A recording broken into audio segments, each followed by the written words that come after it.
Pero ¿cómo se ve ese vivir para Cristo de manera concreta, real, fuera de nosotros? ¿Cómo es que se debe manifestar? ¿Cómo es que se debe evidenciar que nosotros vivimos para Cristo? Entonces yo quiero que le preguntemos al apóstol Pablo, ¿cómo es que él manifestaba ese vivir para Cristo? Y quiero entonces que me acompañen a esa porción bíblica donde el apóstol Pablo dice, para mí el vivir es Cristo. ¿Dónde está? ¿Se acuerdan? Filipenses, vamos a Filipenses. Epístola del apóstol Pablo a los Filipenses, vamos al capítulo 1 y vamos a leer los versículos de 12 a 26.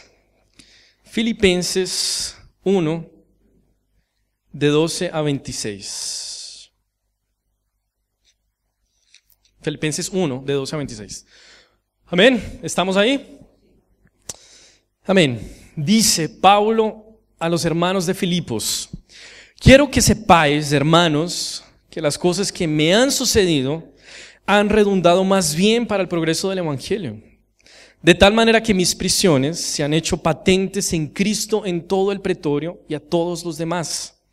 Y la mayoría de los hermanos, cobrando ánimo en el Señor con mis prisiones, se atreven mucho más a hablar la palabra sin temor. Algunos a la verdad predican a Cristo por envidia y contienda, pero otros de buena voluntad. Los unos anuncian a Cristo por contención, no sinceramente, pensando añadir aflicción a mis prisiones, pero los otros por amor, sabiendo que estoy puesto para la defensa del evangelio. ¿Qué pues? Que no obstante, de todas maneras, o por pretexto o por verdad, Cristo es anunciado, y en esto me gozo. Me gozaré aún, porque sé que por vuestra oración y la suministración del Espíritu de Jesucristo esto resultará en mi liberación, conforme a mi anhelo y esperanza de que nada seré avergonzado, antes bien con toda confianza, como siempre, ahora también será magnificado Cristo en mi cuerpo, o por vida o por muerte. Porque para mí el vivir es Cristo y el morir es ganancia. Mas si el vivir en la carne resulta para mí en beneficio de la obra, no sé entonces qué escoger. Porque de ambas cosas estoy puesto en estrecho, teniendo deseo de partir y estar con Cristo, lo cual es muchísimo mejor, pero quedar en la carne es más necesario por causa de vosotros. Y confiando en esto, sé que quedaré, que aún permaneceré con todos vosotros para vuestro provecho y gozo de la fe, para que abunde vuestra gloria de mí en Cristo Jesús por mi presencia otra vez entre vosotros.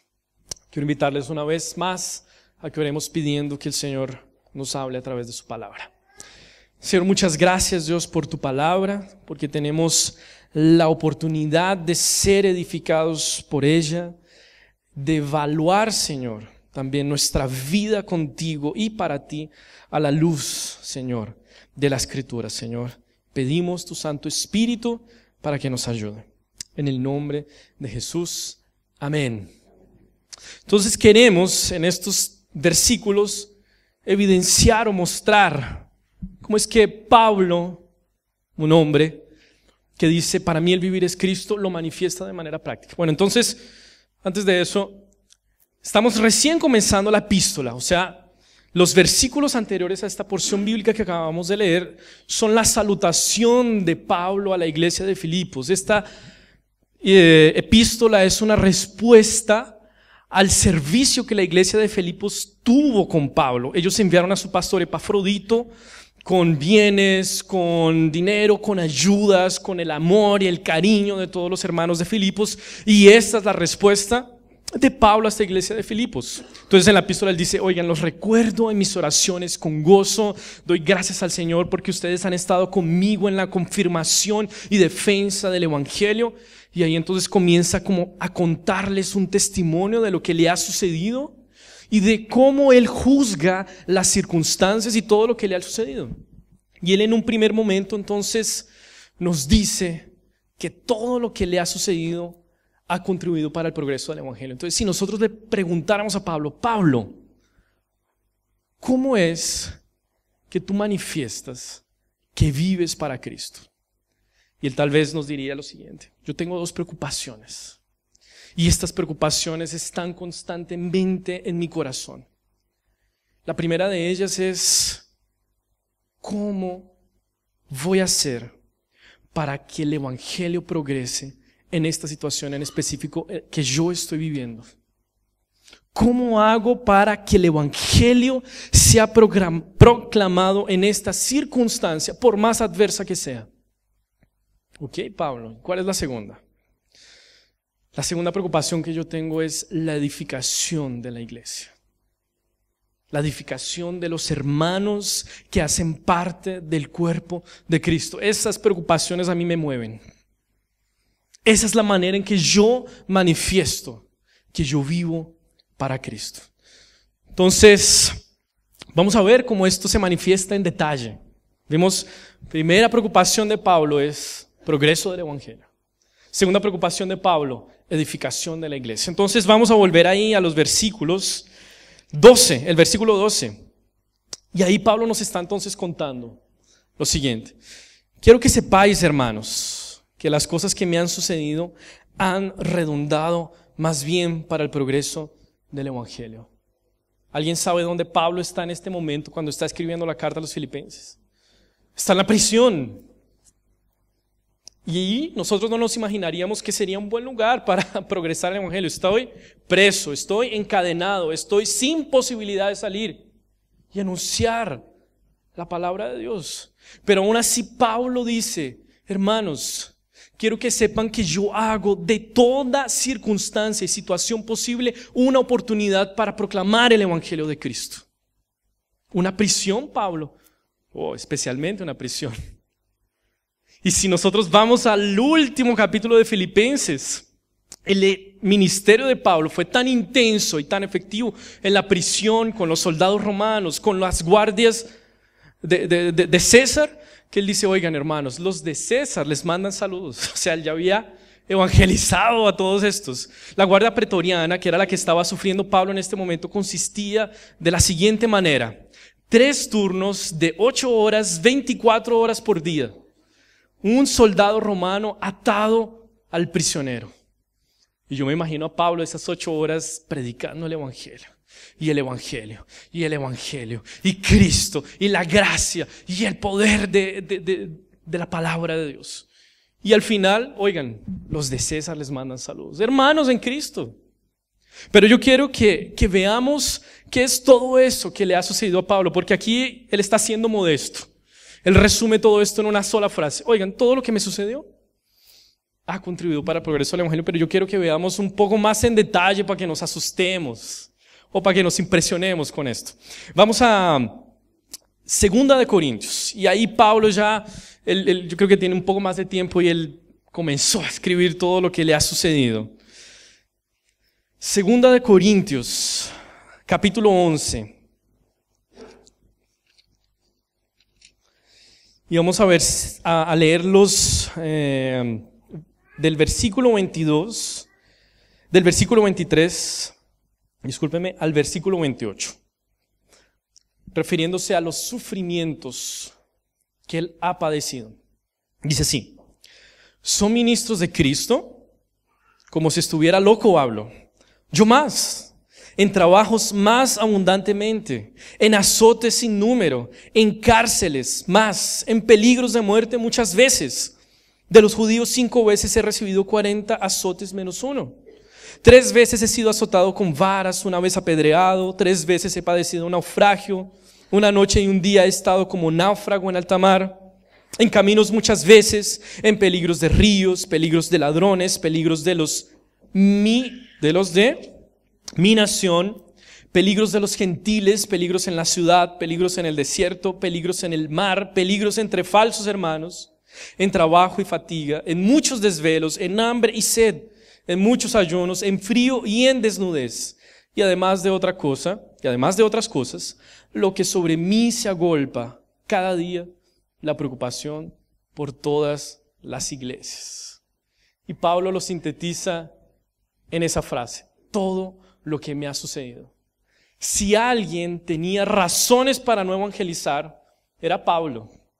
Él podría haber dicho, no, esto de evangelizarme ha sido una desgracia para mí.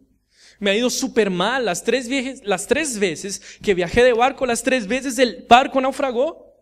Las 3 veces. Me han perseguido los hermanos, me han perseguido los enemigos, me han perseguido de adentro, de afuera. He estado en sufrimiento, en persecución, a punto de morir. No voy a evangelizar nunca más porque esto es una desgracia. Pero Pablo dice, todo esto ha contribuido para el avance y el progreso del evangelio. Dicho de otra manera, en cada circunstancia, por más difícil y adversa que ella pueda ser, yo tengo una cosa en mi cabeza y una preocupación. ¿Cómo hago para que el evangelio progrese en este lugar, en esta circunstancia, en esta situación? Y esa es una pregunta que nosotros tenemos que hacernos. Si nosotros vivimos para Cristo, nosotros manifestamos justamente esa realidad en la medida en que nosotros nos hagamos esa pregunta. ¿Nos hacemos esa pregunta? En la situación que estamos viviendo, en las relaciones que tenemos, en el trabajo que estamos realizando, nosotros estamos haciéndonos la pregunta, ¿cómo hago para hacer progresar el evangelio aquí? O simplemente somos indiferentes, desconsideramos en absoluto la posibilidad de progreso del evangelio. Alguien que se ha encontrado con Cristo, alguien que ha sido reconciliado con Dios, alguien que ha experimentado el valor incomparable de conocer a Cristo, no puede guardárselo, no puede callarlo y está preguntando, ¿cómo hago en este lugar, en esta circunstancia y en este momento, por más difícil que sea, que el evangelio progrese? Y eso ya nos va colocando de alguna manera un parámetro para evaluar cómo es que está nuestra vida dedicada al Señor. ¿Cómo está nuestra responsabilidad de evangelizar? Porque Pablo diría, esa es una preocupación que yo tengo y es una preocupación que evidencia que yo vivo para Cristo. Y esto nos lleva a una primera aplicación. Y es la siguiente, que la predicación del evangelio, hermano, hermana, no depende de circunstancias. O sea, es más allá de las circunstancias, no está determinada, condicionada a las condiciones ideales o no que yo pueda tener. Si fuera por eso, el evangelio no hubiera llegado hasta nosotros. ¿En qué contexto se dio la evangelización y la proclamación del evangelio de los primeros cristianos? Nos estaban persiguiendo para asesinar, lo vemos aquí. Y hoy nosotros decidimos no evangelizar o ser indiferentes y negligentes a la tarea de evangelización porque no tenemos tiempo, no tengo dinero suficiente para hacer un viaje misionero de corto plazo, me da vergüenza, no quiero parecer retrógrado, estúpido, absurdo, en medio de esa mente abierta que ahora nos quieren imponer y estamos achicándonos.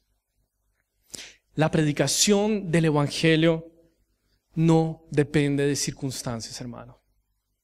Quien se ha encontrado con Cristo tiene la necesidad de anunciar las buenas nuevas que significan el evangelio. Y si lo pensamos, nosotros estamos todo el tiempo dando buenas noticias. Si encontramos una buena película, ahí estamos hablándole a todo el mundo. Uy, me vi una película súper buena y la recomendamos.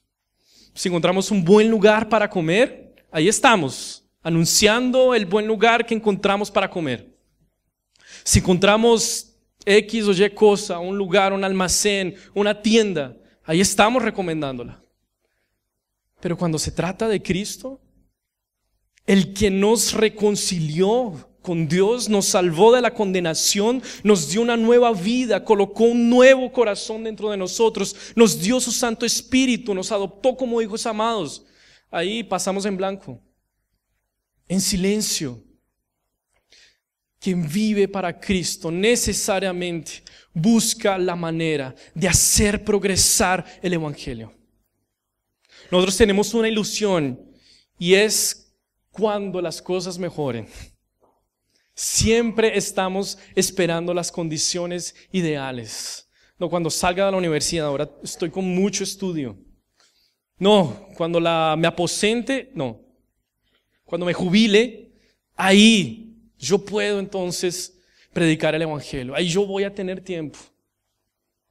Y siempre vamos aplazando las responsabilidades que como cristianos tenemos hoy en día y no son sujetas a condiciones. La ilusión de esperar esas condiciones ideales es que tal vez nunca van a llegar.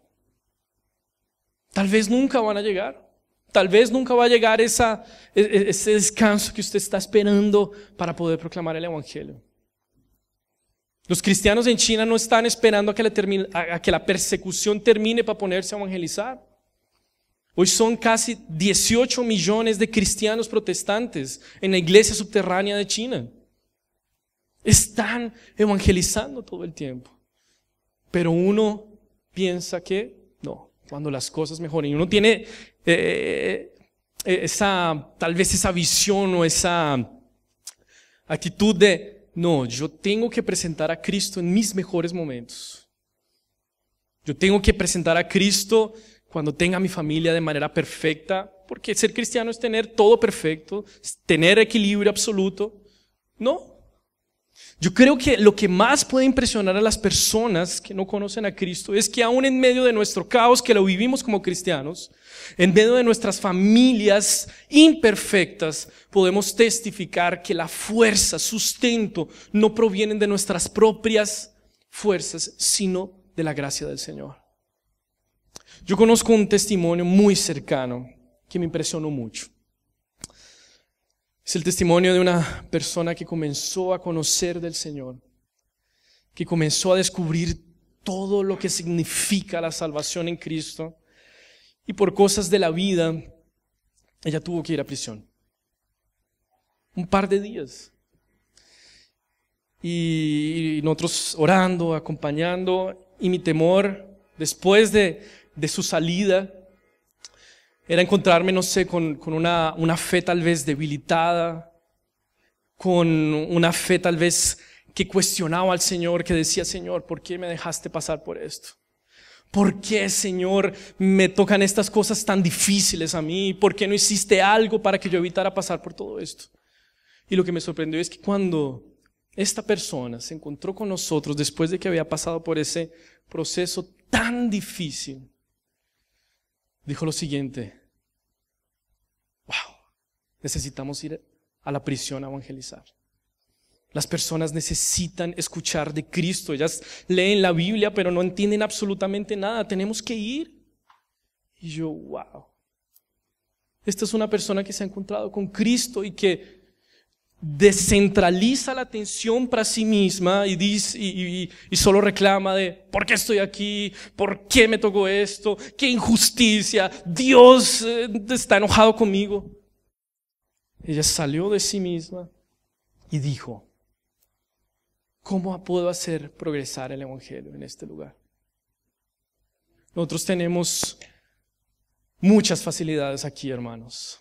No estamos siendo perseguidos, no estamos siendo censurados, y nosotros tenemos el poder del Espíritu Santo y su palabra para poder proclamar. Y todo esto entonces que le sucedió a Pablo comienza a expandirse, y vamos a decirlo así, comienza a contagiar a otros hermanos que en medio de la persecución se han animado a predicar el evangelio. Después de ese testimonio, yo ¿qué problema tengo de predicar y no predico?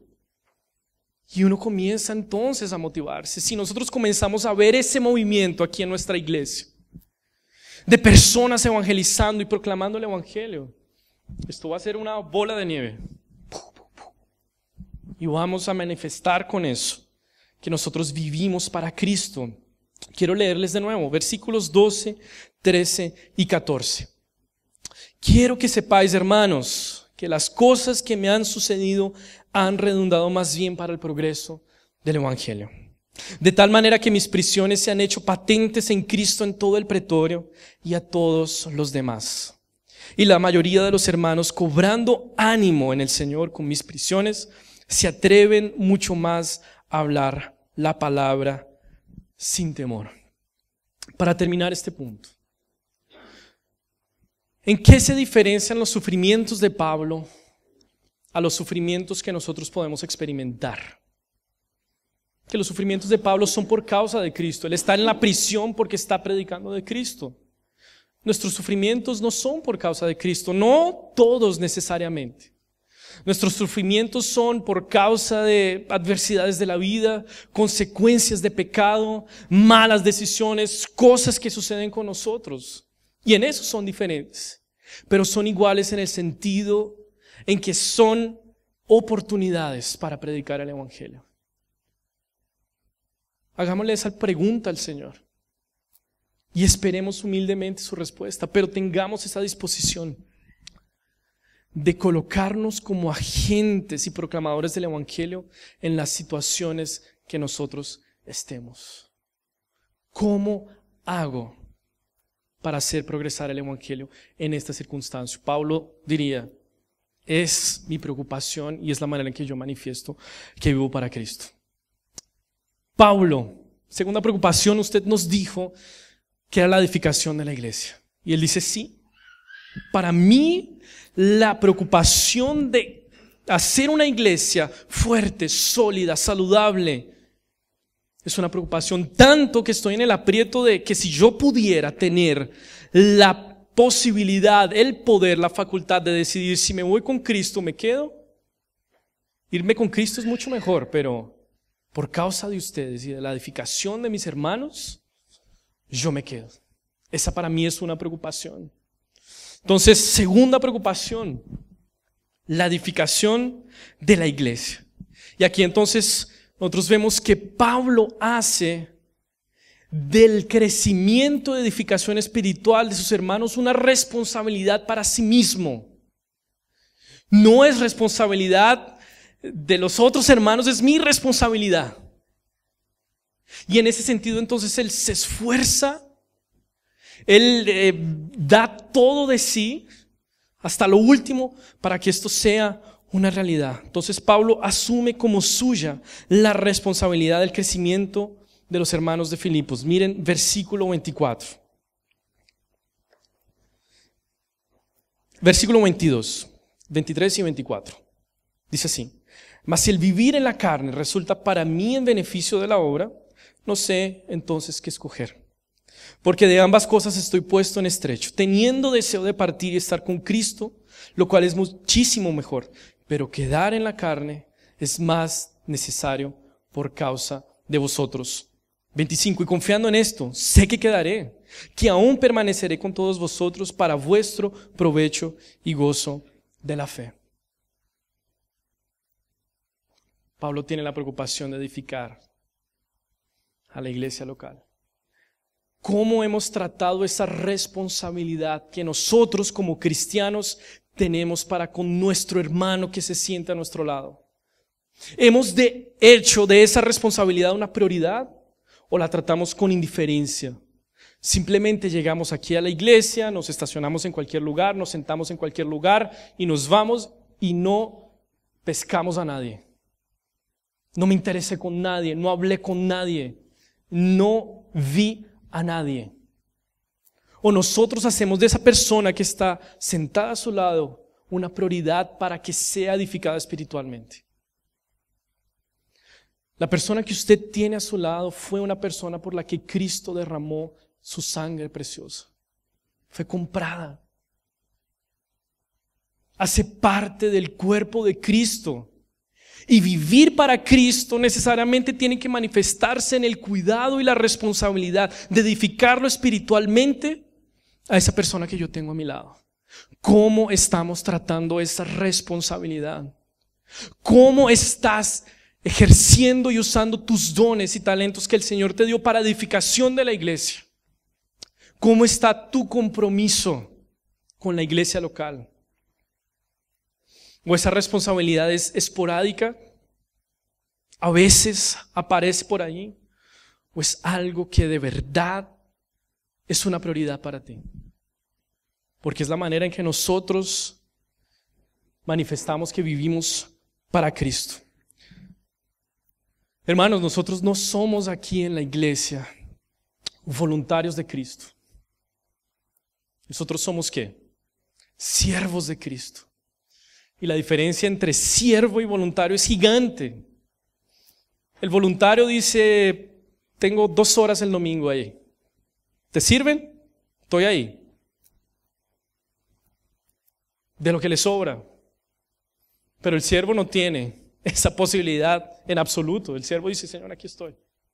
¿Qué necesita? Y no se trata de estar todo el día aquí en la iglesia, todos los días, todo el tiempo. Pero se trata de tener una actitud y una conciencia de cómo hago para progresar el evangelio y cómo hago para edificar a mis hermanos.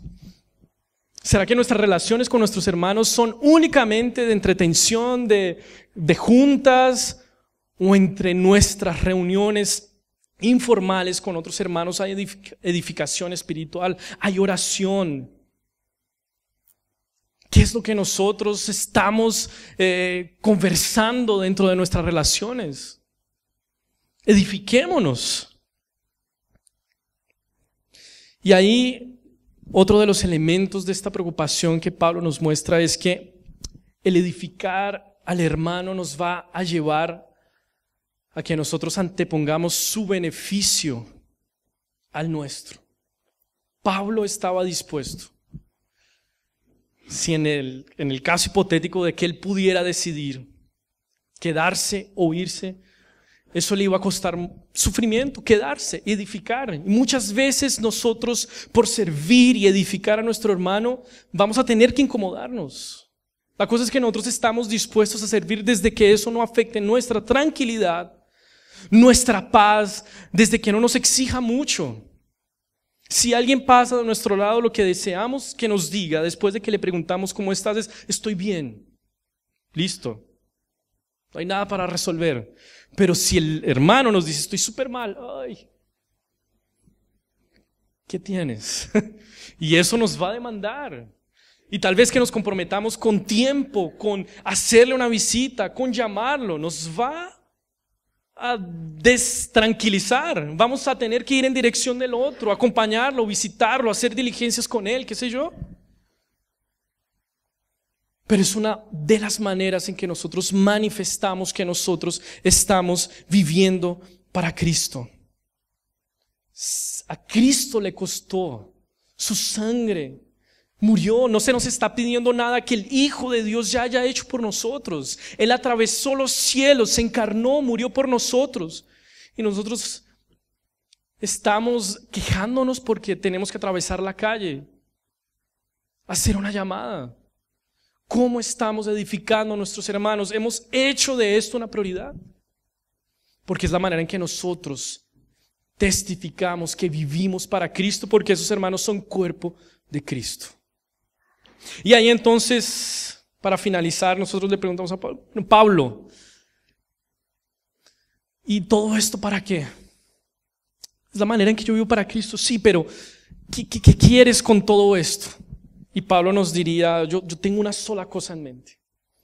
Con todo esto, progreso del evangelio, edificación de la iglesia, mi objetivo principal y supremo es uno solo. Versículo 19. Versículo 20, discúlpenme.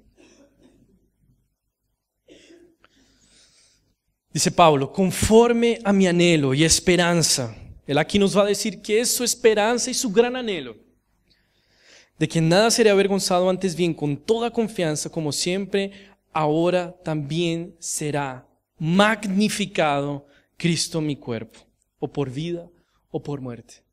¿Cuál es el propósito supremo de Pablo? ¿Cuál es? ¿Es salir de la prisión? Es que Cristo sea engrandecido, que Cristo sea conocido, que Cristo sea anunciado, que la fama de nuestro Señor Jesús sea anunciada, sea proclamada. Eso es lo que a mí me interesa, que Él sea engrandecido, Él está diciendo, aunque viva, aunque muera, mi ardiente expectativa, anhelo, pasión en este mundo, en esta vida que es dedicada a Cristo, es uno solo. Y es que Cristo sea enaltecido. Nada más. Él está diciendo, Señor, lo único que me interesa en este sufrimiento, en esta situación difícil, en este dolor, en esta pérdida que estoy experimentando, Señor, yo solo quiero una cosa. Y es que tu nombre sea enaltecido.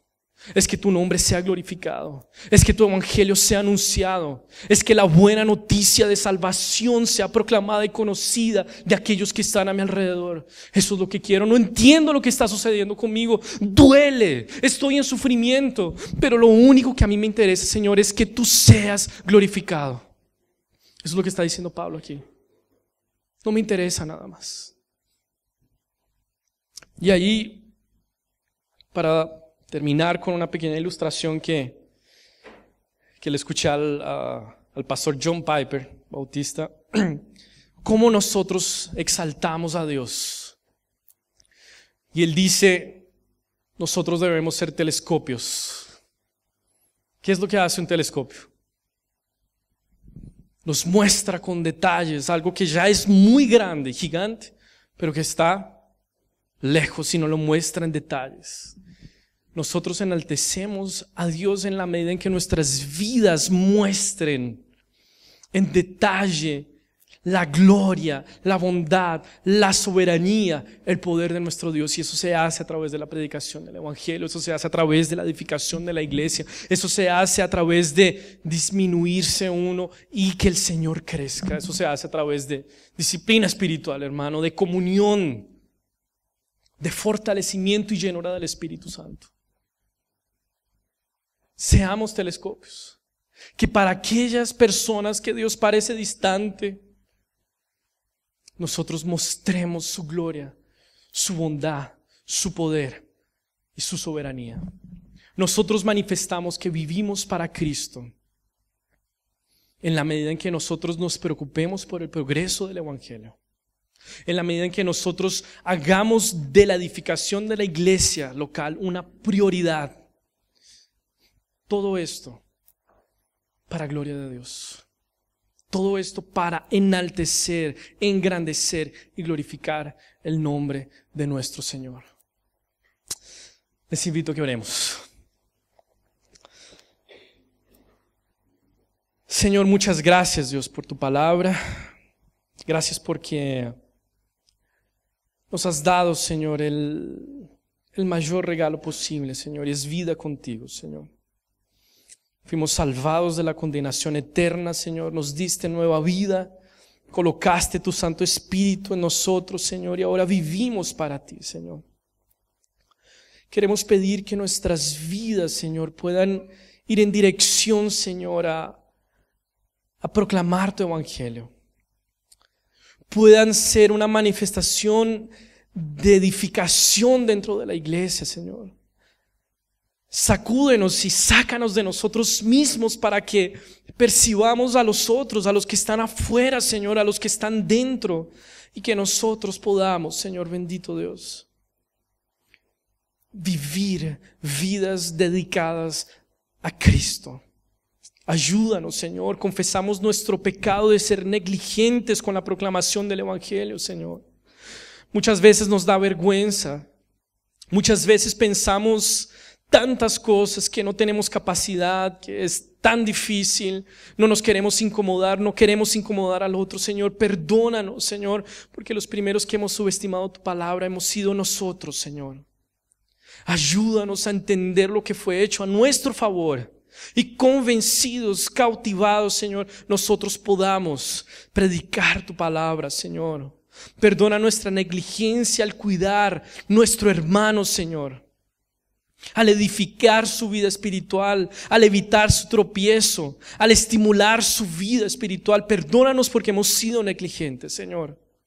Y ayúdanos a ver, Señor, que en ese hermano, Señor, en esa hermana, está tu sangre derramada, Señor. Y que podamos edificarlo, bendito Dios.